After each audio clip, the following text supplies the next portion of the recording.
নমস্কার দর্শক বন্ধুরা, KWS এই চ্যানেলে আপনাদের জানাই সুস্বাগতম। আপনাদেরকে অনুরোধ করব, যারা যারা এখনও এই চ্যানেলটি সাবস্ক্রাইব করেননি তারা যেন অতি সত্বর এই চ্যানেলটি সাবস্ক্রাইব করে আমাদের পাশে থাকেন। আজকের আলোচনার বিষয় শিব পুজোয় বেলপাতার আবির্ভাব কিভাবে হলো, শিবের পুজোয় কেমন করে বেলপাতা এলো এবং তা কেমন করে শিবের প্রিয় হয়ে উঠল, তার একটি আশ্চর্য উপাখ্যান শিব পুরাণে আছে। সেই উপাখ্যান শুরুর আগে এই পুরাণে শিবের প্রিয় ফুলদলের নাম কীর্তন করা হয়েছে। সেখানে বলা হয়েছে শ্বেতকরবী, শেফালি, কুন্দ, মল্লিকা, চাপা, শিরীষ, নাগকেশর, মুচুকুন্দ, টগর, বজ্রপুষ্প, ধূত্র আর পদ্ম হল শিবের প্রিয় ফুল। তবে এদের মধ্যে তার সবচেয়ে বেশি প্রিয় হল পদ্ম।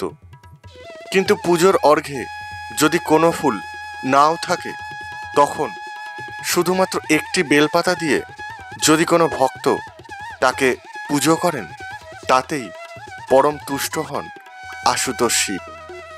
বেলপত্র তার কাছে সমস্ত পুষ্পের চেয়ে, অর্ঘ্যের চেয়েও প্রিয়। এবার বলি শিবপ্রিয় এই পত্রের জন্মকথা।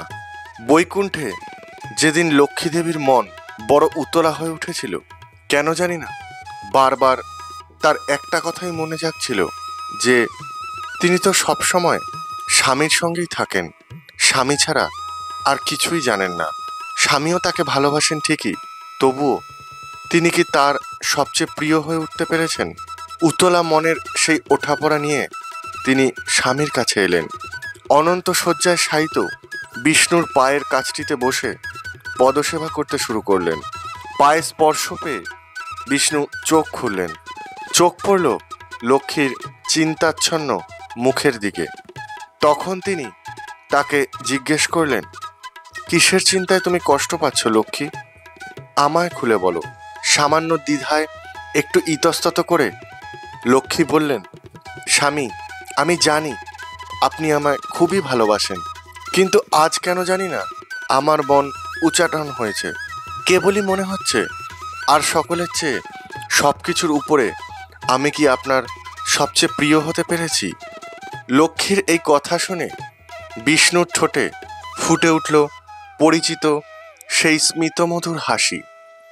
লক্ষ্মীকে বললেন, মানুষের কাছে প্রাণ যেমন প্রিয়, তুমি আমার কাছে ততটাই প্রিয় লক্ষ্মী।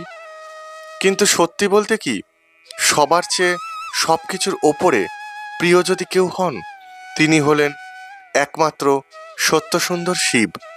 তাকে যারা ভক্তি ভরে পুজো করেন, তারাও আমার কাছে শিবের সমান প্রিয় হন।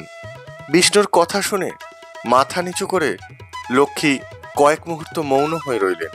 তারপর ছলছল চোখ দুটি তুলে স্বামীকে বললেন, আমি তেমনই এক শিব ভক্ত হতে চাই প্রভু। যেমন ভক্ত হলে আমি আপনার সবচেয়ে প্রিয় হতে পারি। আপনি আমায় পথ দেখান স্বামী, বলে দিন কোন ফুলে কোন মন্ত্রে তুষ্ট হন মহাদেব। তখন বিষ্ণু আলতো হাতে লক্ষ্মীর ছলছল চোখ দুটি মুছিয়ে দিলেন।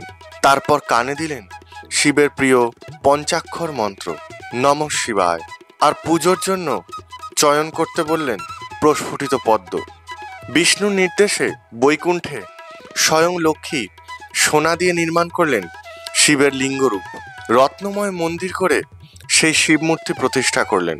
তারপর শুরু করলেন আরাধ্য দেবতা শিবের নিত্য পুজো। প্রতিদিন সকালে লক্ষ্মী সরোবরে গিয়ে নিজের হাতে চয়ন করেন প্রস্ফুটিত পদ্ম।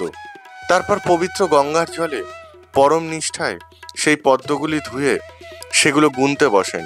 পরপর 3 বার গুনে পুজোর থালায় সাজিয়ে নেন 100টি পদ্ম।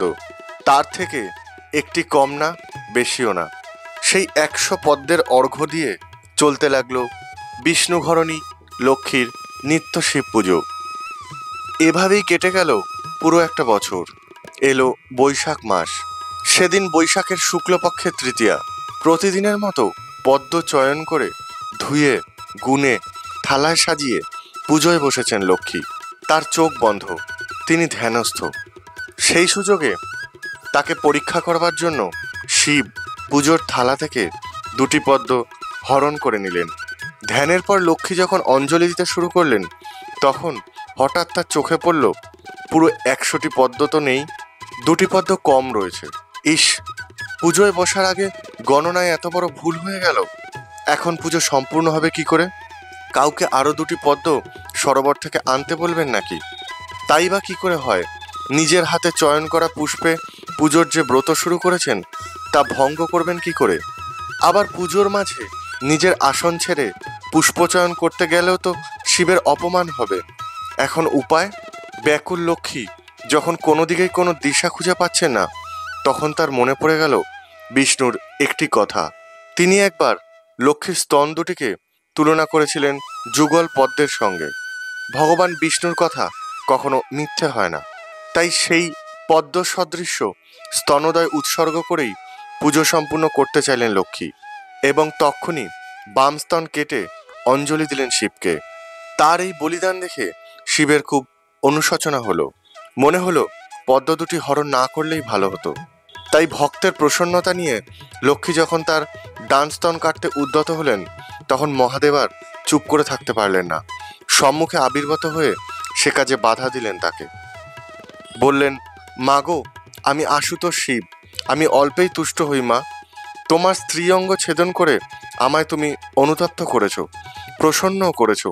বলো মা, তুমি কি বর প্রত্যাশা করো?